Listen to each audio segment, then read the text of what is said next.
규장각에 대해서는 이제 아까도 얘기를 했습니다만, 좀 다른 차원에서 얘기하면, 학문과 문화를 통해서 국가를 중흥하고자 하는 정조의 성리학적 철학, 이것이 이제 그 배경이고요. 그래서 사실 규장각 자체는 근본 성격은 왕립도서관, 왕실도서관이었습니다. 그런데 이제 차츰 연구기관으로 변화하는데, 그러나 본격적인 연구기관이 되지는 못했다는 것이 또 규장각의 한계입니다. 정조가 여러 인재들을 쓴 건 맞습니다. 그러니까 당파와 신분을 타파했다. 좀 과장된 표현이지만 그런 면도 있긴 했어요. 그런 면도 있긴 했어요. 그러니까 근데 이거는 정조에만 국한된 것은 아니고 조선의 여러 왕들, 특히 이제 영조도 그런 면이 있었죠. 그래서 젊고 참신한 인재를 발굴했죠. 그 중에 이제 정약용이라든가 또 보시는 박제가, 유득공, 서희수, 이덕무 같은 서월 출신도 일부 포함이 되어 있습니다. 그런데 이제 이것도 제가 정조를 깎으려고 하는 게 아니라 좀 객관적으로 보면 정약용 같은 학자는 일단 여러분이 아시는 것처럼 차관급 정도까지는 올라갔습니다. 올라갔어요. 그런데 이제 그 숫자는 그렇게 정조가 등용한, 정약용처럼 등용한 학자는 몇 명 되지 않습니다. 거의 없었던 거예요. 그 다음에 이제 서울 출신들도 박제가나 뭐 이덕무까지 이런 사람들은 노론의 아주 훌륭한 집안의, 그러니까 가문이 좋은 집안의 서울들인데 대우를 잘해준 것은 아닙니다. 요즘 말로 하면은 국립중앙도서관에 사서로 등용하는 정도에 끝났다. 무슨 국가의 중요한 벼슬을 맡긴 것은 아니고 그렇게 사실은 낮은 자리에 묶어두는 정도밖에 되지 않아서 사실 당파와 신분을 타파했다고 볼 수도 있지만 좀 깊이 생각해 보면, 자세히 들여다보면 상당히 미흡한 점이 없지 않았다 하는 것을 오히려 우리가 말하게 됩니다. 그런데 이제 여기서 하나만 더 여러분에게 설명을 간단히 해드리면, 정조가 당파나 신분을 타파할 수 있었던 배경은 무엇인가? 그것이 사실은 뭐라고 생각하십니까, 여러분? 그것이 사실은 성리학입니다. 성리학이라고 하는 것은 그 근본에 있어서는 신분이나, 그죠? 당파라는 건 없는 거니까 신분의 구애를 받지 않는 것이 유교의 특징이다. 그러니까 정조가 대단히 그 본질적인 성지학자였기 때문에 오히려 사회적 관습에 구애되지 않고 그런 신분의 경계를 좀 넘어갈 수 있었다. 그런데 아주 멀리 넘어가지 못한 것은 왜 그런가 하는 것도 또 여러분이 궁금하게 생각할 수 있는데요.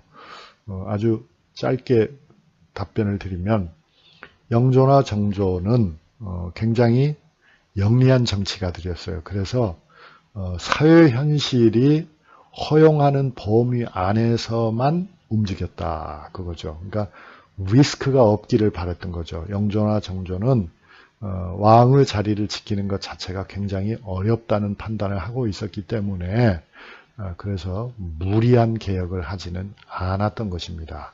그런 의미에서 이제 정조의 개혁에도 아까도 상업정책도 아주 제한된 정책, 이런 인재등용 정책도 아주 제한된 인재등용이었다는 점을 좀 우리가 안타깝게 생각하죠. 그리고 이제 수원 화성이라고 하는 것을 짓는데요. 이거는 이제 수원 화성의 그 일부죠. 앞에 장안문인가요? 그런데 여기에 이제 정조의 꿈과 기상이 서려 있다라고 많은 평가들을 합니다. 다 아시는 것처럼 세계 문화유산이잖아요. 왜 이 화성이, 수원 화성이 세계 문화유산이 됐는지는 아십니까? 그 이유를 알아야죠. 그 이유는 크게 보면 두 가지입니다. 하나는 이 수원 화성을 자세히 조사해 보면 이 수원 화성의 건축술은 매우 종합적이다 하는 거죠. 그러니까 당연히 한국에 있는 성이기 때문에 한국식 성 쌓기, 한국식 축성, 성 만드는 기술이 고스란히 나타나 있는 건 당연한 거고요. 그리고 이제 아까 제가 뭐라고 했어요? 여러 가지 기술이 사용되고 있다. 여러 가지 건축술이 사용되고 있다. 거기에는 이제 중국식 성삿기가 또 보인다는 거죠. 그러니까 가장 대표적인 것은 벽돌이죠. 이 앞에 지금 이 장안문 같은 경우에도 벽돌처럼 보이잖아요.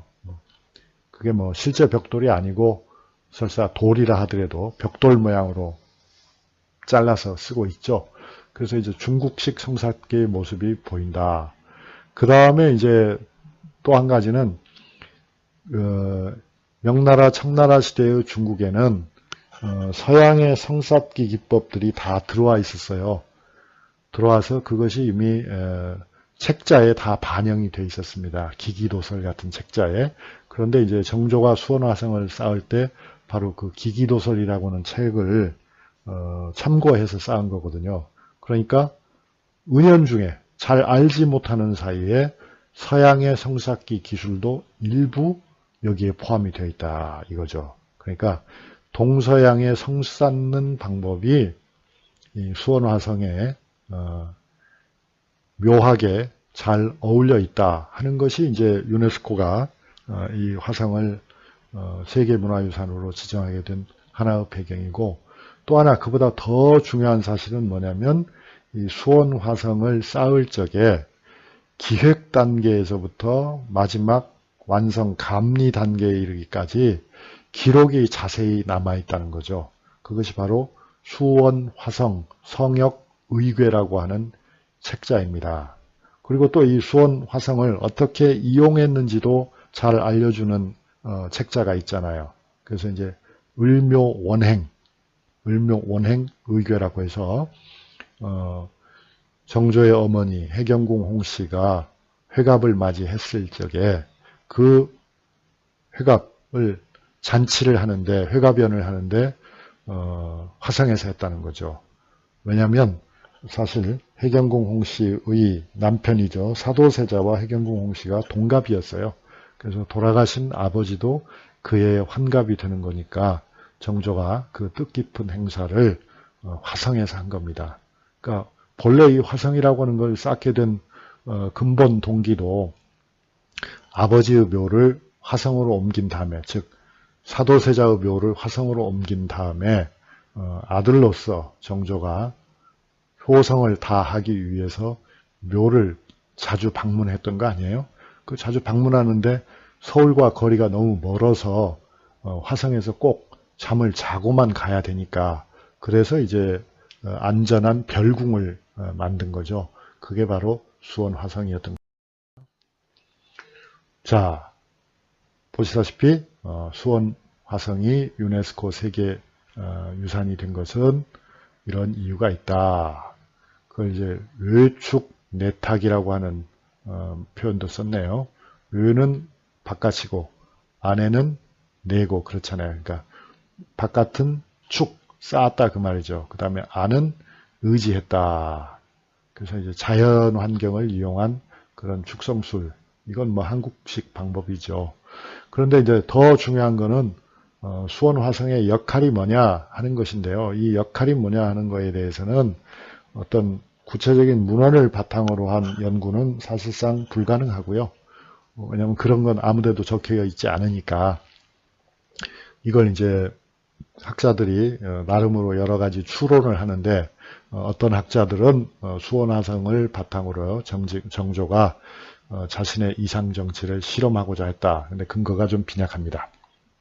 그 다음에 이제 또 하나 일반적인 추측은 수도 서울에서 남쪽에 이제 화성이 있으니까 남쪽을 방어하는 기지를 만들었다. 그건 뭐 그럴 수도 있다고 생각합니다.